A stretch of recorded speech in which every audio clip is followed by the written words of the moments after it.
Okay, it is 11:17.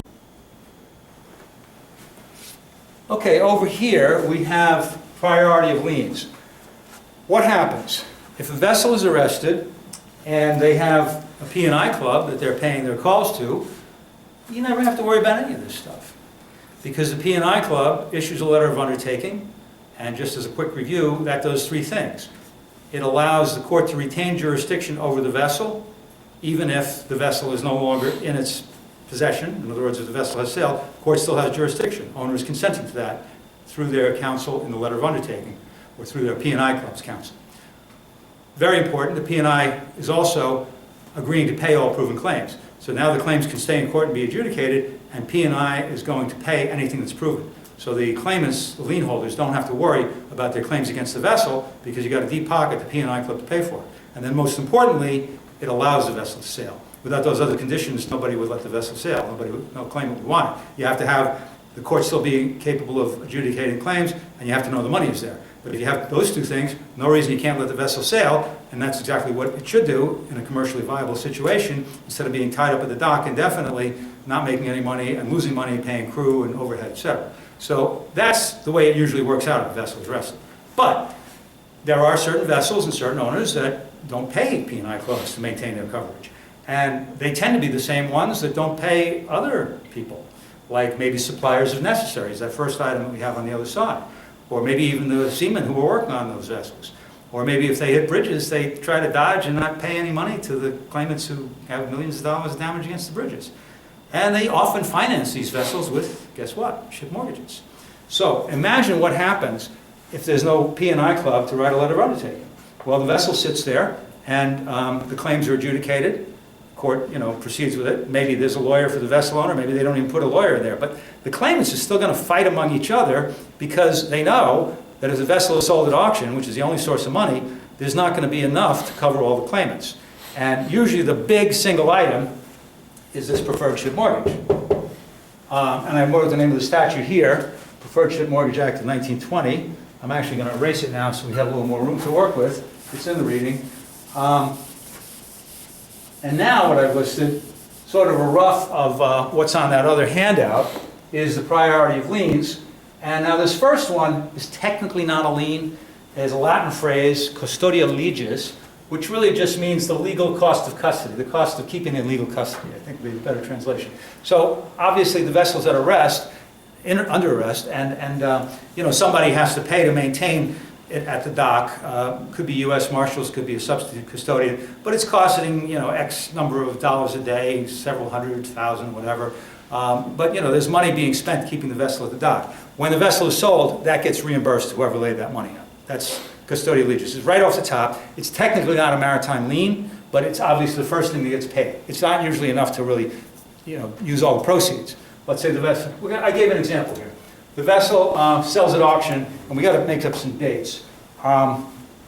Because dates, we got to make up some dates because dates become important. The vessel is sold, let's say the vessel is sold 11/17/2025.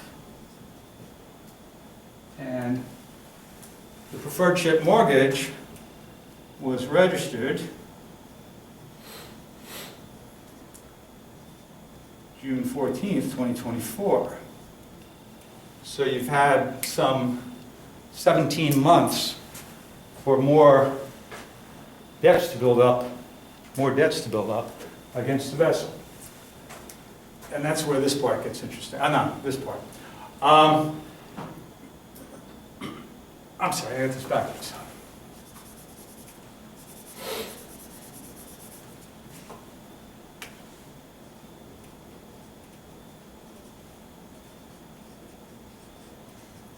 All right, so let's look at these priorities. The highest, not a lien, custodia legis. Then, once again, with the idea that seamen are the wards of the Admiralty, the seafarers who are not paid, their wage claims come up right up off the top here.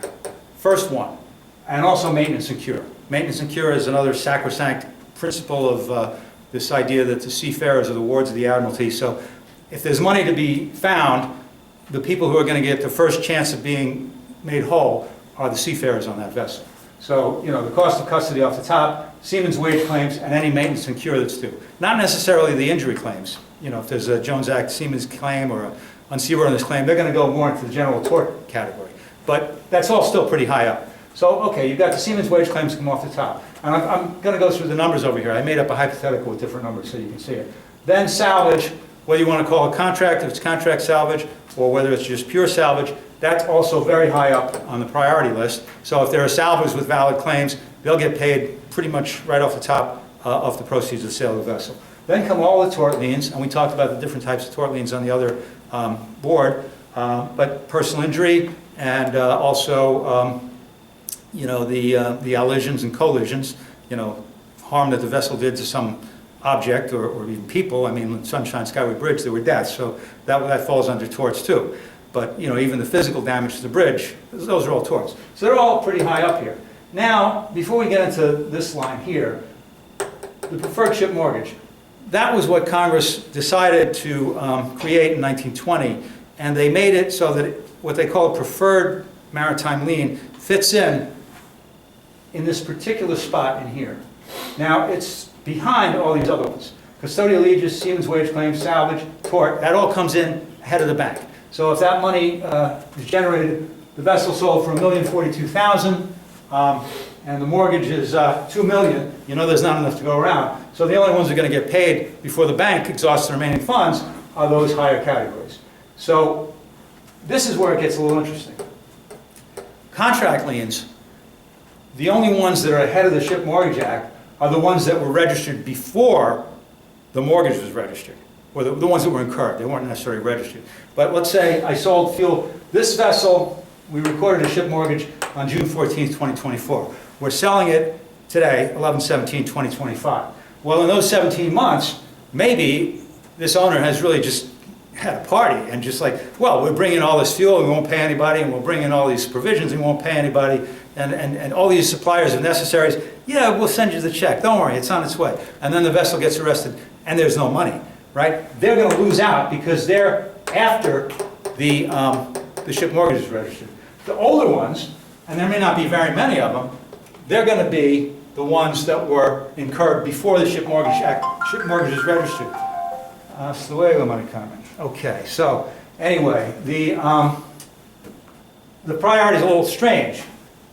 And it's interesting because the older contracts are the less likely to be coming forward 10 years later, you know. But if an owner has mortgaged a vessel and is operating in the red, they might be running up bills like crazy, right? Because, you know, they have nothing to lose. The vessel is the corporation owns one thing, and that's the vessel. And the bank is going to get whatever they're going to get, and these aren't, you know, they don't care. So bottom line is you could have a situation here, and I've given you some numbers. We have $2,000 in custodial allegiance expenses, $8,000 in Siemens wage claims, $2,000 in salvage, $15,000 in tort liens, $15,000 in these older contract liens that occurred before the vessel ship mortgage was registered, and then $2 million on the ship mortgage, and then this $150K for that 15 months, 10 grand a month he was spending, this owner, and running up the bills and not paying anybody, and there's $150,000. Are they going to get paid? No. Here's what happens. It gets sold, I gave it a number that worked out with these. $1,042,000, right? Take the $2,000 off of custodial allegiance. This next block here, 8 and 2 and 15 and 15, that's 10 and 30 is 50. I guess I got it wrong. Well, let me just change the numbers. Oh well, thought I had the numbers right. Right? 8 and 2 is 10 and 30, it's 50. So let's make it as if, what I do now. Ah! 1,052,000, that's right. Yeah. So the vessel sold for 1,052,000. The 2,000 was custodial allegiance, not really a lien at all. That's that. Then you have 8 and 2 and 15 and 15, which is another 50. So that's those liens over there. And so now you have $1 million left to go around for everybody below here. Well, $1 million to pay off a $2 million mortgage, that means there's $150,000 in contract liens for suppliers of necessaries, food, fuel. They are not going to see any recovery at all because of that.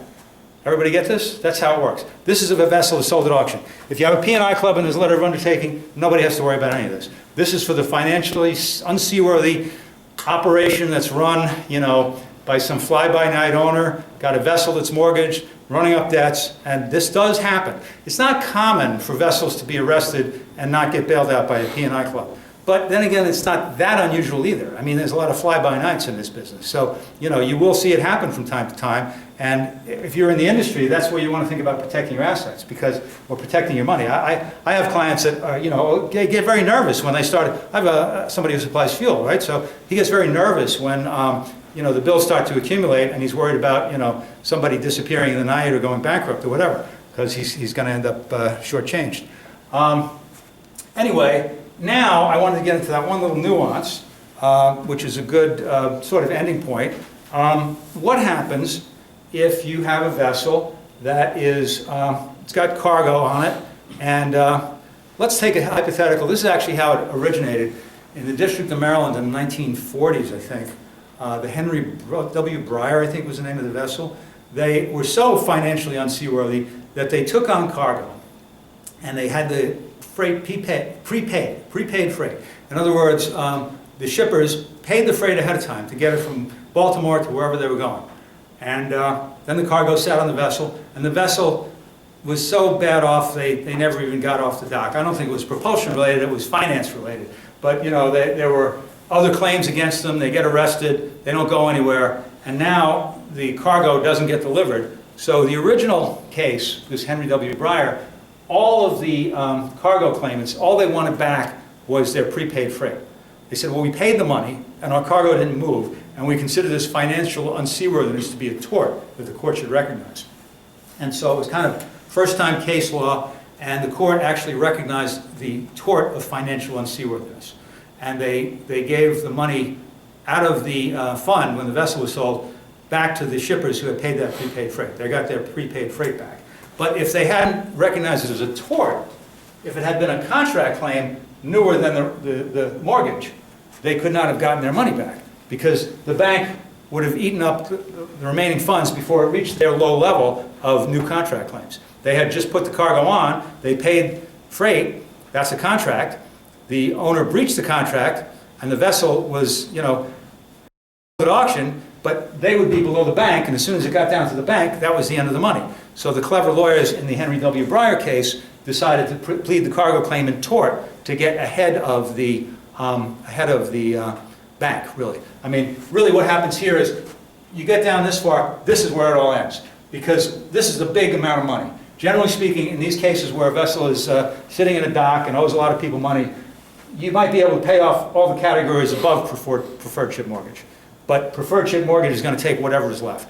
And they may not get 100%, they may get a small fraction. But whatever is there, they're going to get, and these newer contract liens are going to be out of it. So cargo is your typical claim for newer contract liens, and so there's a strong incentive in these situations for lawyers to say, well, it's not a contract claim, it's a tort claim, and so we want to be ahead of the mortgage. So that article is about all the nuances of how the case law developed around the country between the 40s and the 90s when I wrote the article. And chances are there's been a few more cases since then. I haven't looked at it in 30 years really. But the bottom line is there are ways to call contract claims tort claims. If they're cargo, you want to call them tort claims. And so you say, you know, no, they breached the terms of the bill of lading and that was a breach of the contract. Or they breached the terms of the charter party and that was a breach of the contract. But they also behaved tortiously. They negligently cared for the cargo. They negligently did this. And the courts have been kind of this way and that way in deciding whether to recognize it as a tort claim. Bear in mind, these cases are few and far between. They only happen when a vessel is sold at auction, and they only happen when, which I guess would be often enough,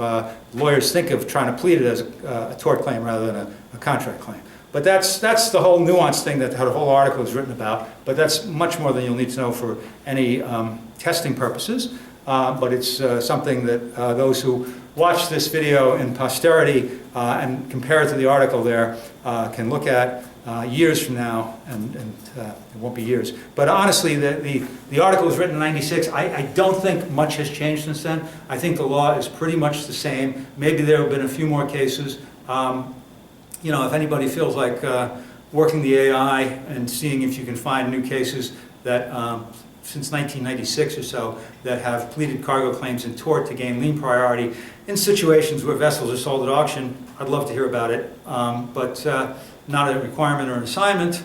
And maybe one of these days I'll update the article, but I really only did it because I had a case involving that issue, and so I decided to get a law review article out of it when I was younger and more enthusiastic about doing such things. But anyway, that's about it for maritime liens and ship mortgages. Remember that this whole group of things is sort of intertwined. Maritime liens, forget about ship mortgages for a moment, but maritime liens, vessel arrests, in rem claims, all interrelate. If you have a lien, it's usually against a vessel. It's an in rem claim. The vessel itself is the defendant. And again, that's something that can only be done in federal court. State courts cannot do this stuff at all. So you can, again, one more thing, you can have a lien against cargo, and you can have in rem claims against cargo. Particularly the example I gave that's probably best would be, I find a container, I'm cruising in my tugboat, no cargo, no tow, and I see a container floating out there, and I throw a line on it, bring it back, and I can actually arrest the container, bring an in rem claim against the container for my salvage claim. And then the owners will show up or send their lawyers, and I will get an adjudication of an award based on all those factors in the black wall is the case, and there are factors about the salvage. But the bottom line is that you can have a lien against any maritime property. You can arrest and have an in rem claim against any maritime property. It's just that the vast majority of cases, that maritime property is a vessel, it's a ship, because the ships are the ones that, you know, run up costs and take necessaries to be supplied to them and hit bridges and stuff like that. Containers don't usually go around doing a lot of damage. People don't get hurt working for a container. They work on a container ship, but you know, all these claims are against vessels, so 99.9% of these vessel arrests and in rem claims are against vessels. Or I should say 99% of these arrests, not necessarily vessels arrests, because that's circular. You can indeed arrest cargo. You can actually arrest freight money, the concept of money. It's considered maritime property, but those are the nuances. Most of the time you're talking about an arrest, it's an arrest of a vessel, it's an in rem claim against the vessel, and the maritime liens are being asserted against the vessel. And on that note, I'm going to end and take questions. This is Module 14, and the subject is maritime liens and ship mortgages. Forget about the board for now. That is a section in the electronic textbook that I assign, and it's on Module 14 material. Well, it's listed as the assigned reading on the calendar breakdown. I just now, before this class, added 2 supplemental things in the Module 14 materials. They're not required. One we're going to go over today when we go to the other board, and that's priority of maritime liens. And the other one is a very lengthy article that I wrote back in 1996, which you certainly don't have to read at length, but it might just be something that you find, you know, worth taking a look at. It raises a very specific issue that we'll address later in today's discussion. But neither of those are required. Do try to read the material, but I'm going to try to cover it in a nutshell today. We'll begin with this concept of maritime liens. Everybody has heard of liens, L-I-E-N-S. There's a lot of liens recognized in the law, aside from maritime law. Most people are familiar with the concept of a mechanic's lien, and I think that's broader than just an automobile mechanic, but I think it applies to that too. So if you take your car to the shop and the mechanic does some work, they have a lien on your car, you have to pay them for their work before you get your car back. At least I think that's the law. I don't really do much automotive law, but liens are basically where somebody has an interest in someone else's property to assert a claim they have against that property or the owner of the property. In the world of maritime liens, they're a little different from most of the land-based liens. For one thing, with a very little bit of an exception, they are not recorded anywhere. Typically, a lot of the land-based liens, especially the ones against real property, are recorded. You know, there's going to be some record-keeping thing, some county clerk's office or whatever, that's going to keep a list of liens that are asserted against a certain property. Not so with maritime liens, except for the exception we'll get to later. But for the most part, they just exist out there in the world and conceptual, and they don't become real until somebody asserts them.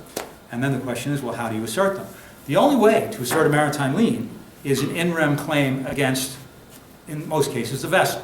An in rem claim can be against other maritime property, but for the most part, it's against the vessel. Ships incur liabilities, costs, and there are liens generated. In theory, they range quite widely, and they are basically interest that some lien holder or some claimant has against the vessel. The vessel did this bad thing, we want to hold it accountable. I supplied this equipment to that vessel, I want my money, that sort of thing. So we're going to talk about the various types of liens. Then we're going to talk about this thing that Congress threw into the mess. Remember, these originated all from judge-made law over really centuries.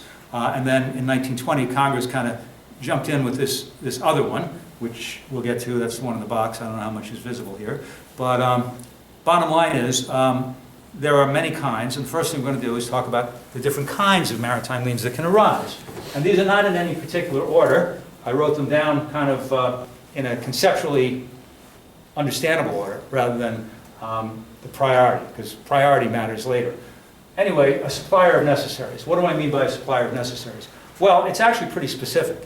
You have to be supplying necessaries to a particular vessel. Suppose I supply fuel oil, and I supply it to some terminal, and out of that terminal, 10 vessels take the fuel oil and use it. I don't have a lien against any particular vessel. I'm not supplying the fuel to a particular vessel. But if I supply a fuel oil to a particular vessel, I maybe bring a barge alongside and bunker the vessel while it's at anchor, or that vessel comes to my terminal and loads up with fuel for the vessel, not cargo. I have a lien against that vessel. I'm supplying them with a necessary. The vessel itself is benefiting from my contractual agreement to provide them these goods.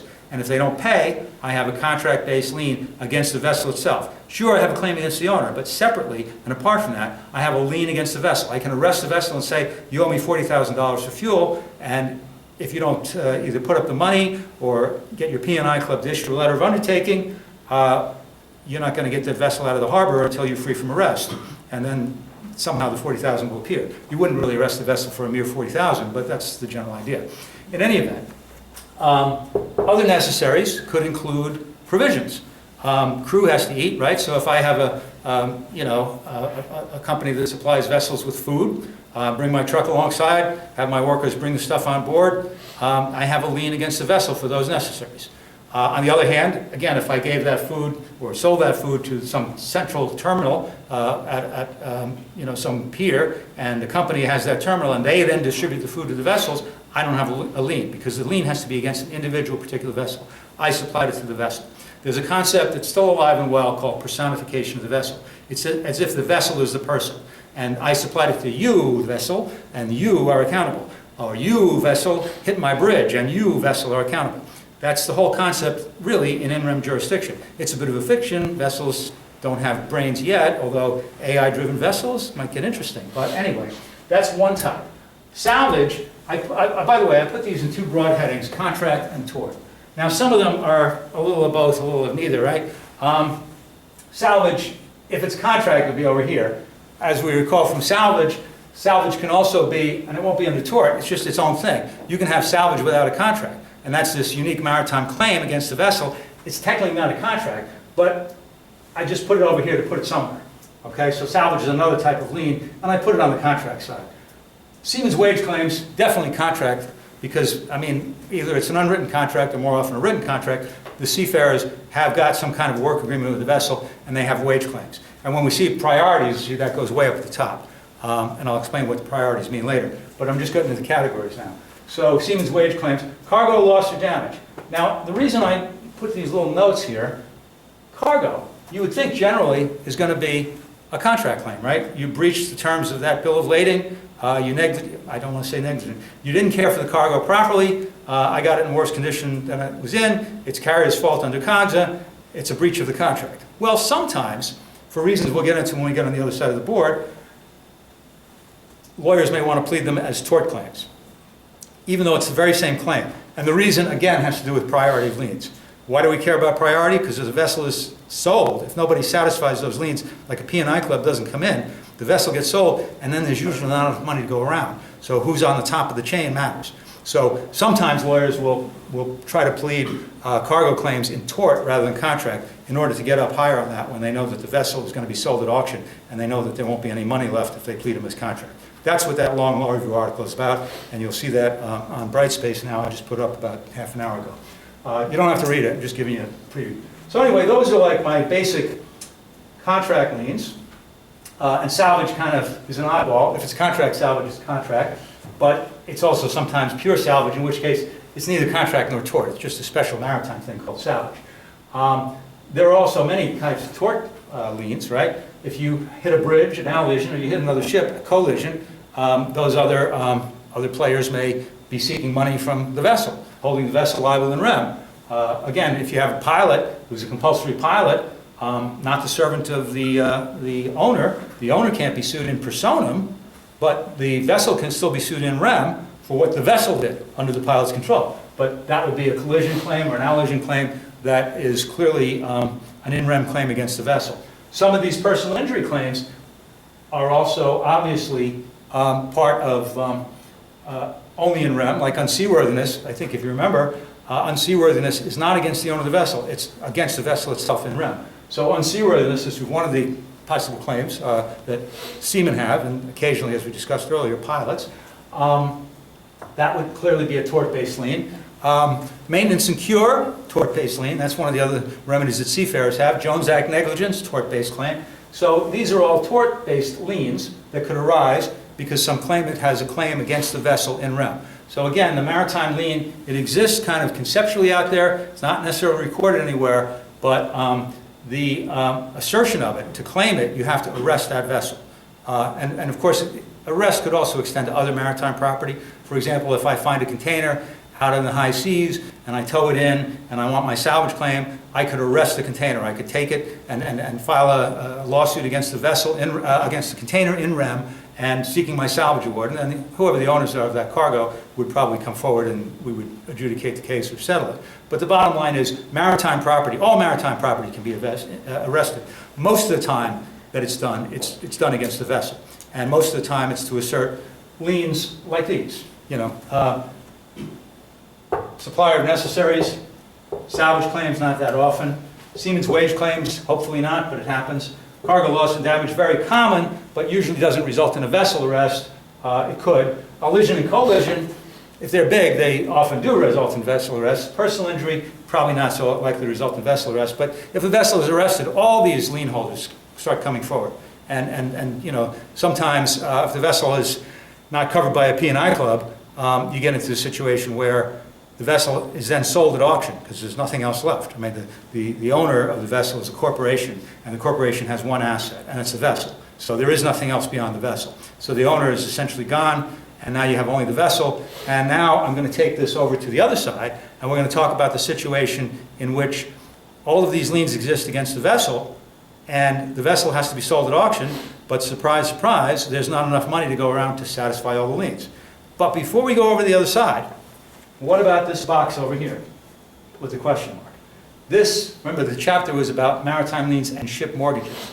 Well, the ship mortgage thing is something that didn't arise out of the general maritime law that evolved over the centuries. It was actually stuck right in there in 1920. 1920 was a watershed year for federal legislation about the Merchant Marine. You have the Merchant Marine Act of 1920, which we know as the Jones Act. We also have the Preferred Ship, well, I'm not going to point to something on the other board yet. Preferred Ship Mortgage Act of 1920 is what created this thing, the Preferred Ship Mortgage.